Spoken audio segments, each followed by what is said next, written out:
Today you'll hear about Israel, you hear about Palestine.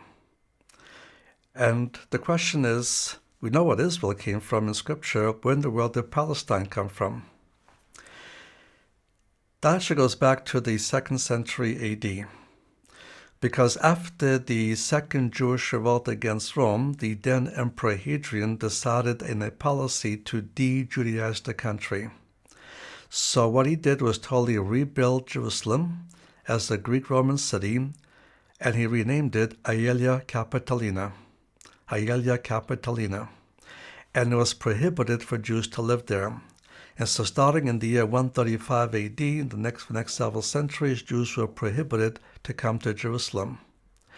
Furthermore, to further de-Judaize the country, he also renamed the land after the Philistines, and he named it Palestine.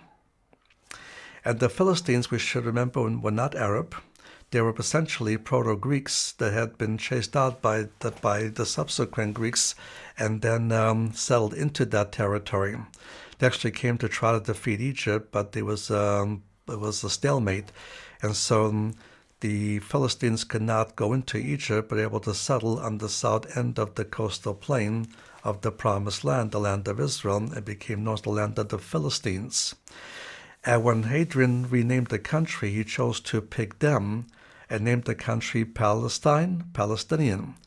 But there were no Philistines around anymore.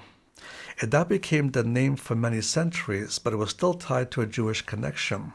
So even ancient Jewish writings, like for example the Talmud, the Babylon Talmud, keeps calling the land Palestine, Palestine, Palestine, because they're connected with the Jewish people.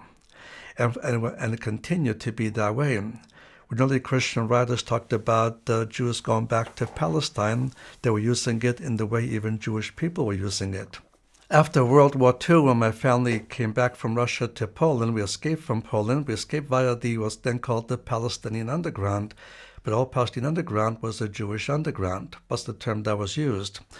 And in the 5 years we spent in the displaced persons camps of West Germany, the people wanted to go back to Palestine, but Palestine meant the people of Israel, the Jewish people. And even the Israeli leaders referred themselves as Palestinians. It was referred to Jews. And you read the Declaration of Independence by Ben-Gurion, he mentions the term Palestine positively 6 different times. When I first went to major to study at the Hebrew University, my major was called Palestinology. Before the SixDay War, the name began to change or began to apply differently only after the SixDay War. At that point, slowly the news media began to use the word Palestinian to the Arab population.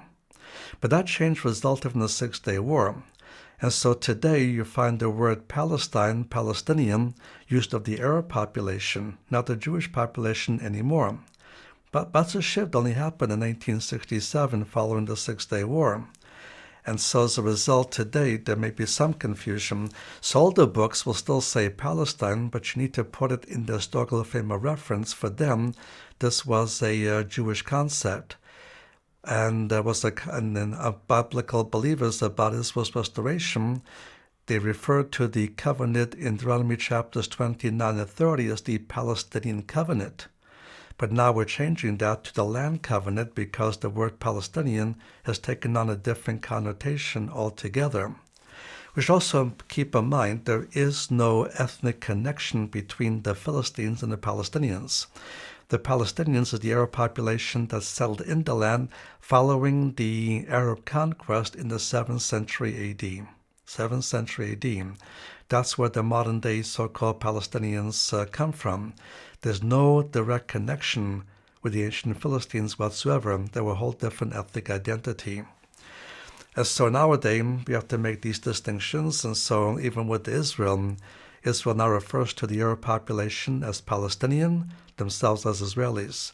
That's a major shift, but that's the shift that has become. So when you see some writings who are pro-Israel, but they say Palestine, Palestinian, look at the time of the publication. Because if it's something published before 1966, 67, that was even something even Jewish people use of themselves. But If it's published after that, it would be inappropriate, but it was appropriate before that. So that's the history of the term Palestine or Palestinian.